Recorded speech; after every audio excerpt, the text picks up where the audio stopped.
एक है हमारा शरीर, वो भी एक मशीन ही है। हम इसमें खाना डालते हैं तो क्या क्या तैयार होता है?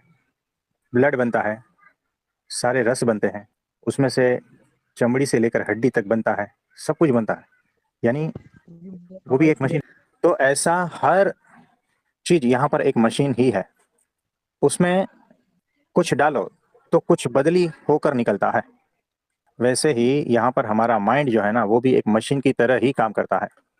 अब इसमें कुछ भी दृश्य देख लिया इसने, तो माइंड उसको प्रोसेस करता है और कुछ और रिजल्ट में उसको निकालता है। ये होता है या नहीं बताओ?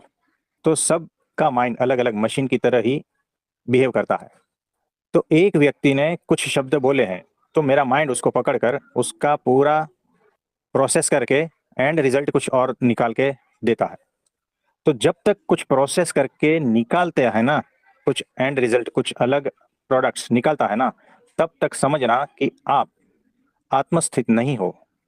यानी आपने कुछ दृश्य देखा, आपने कुछ शब्द सुने और उसमें आपको कुछ ऐसा ऐसा लगा जिसकी वजह से आप चिढ़ गए, जिसकी वजह से आपको गुस्सा आ गया।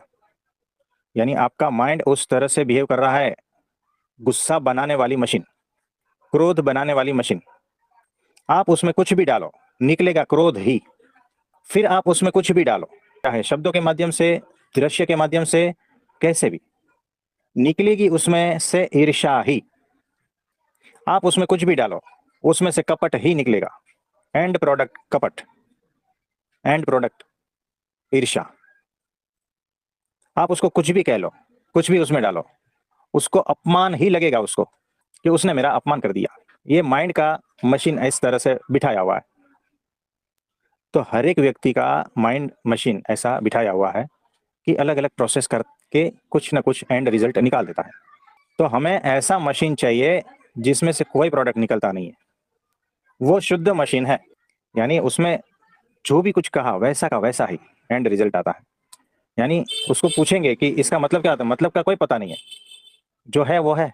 यानी चीजें जैसी है वैसी की वैसी ही निकली है, बिना पचे, बिना प्रोसेस किए। तब जाके समझना कि आप आत्मस्थित हो।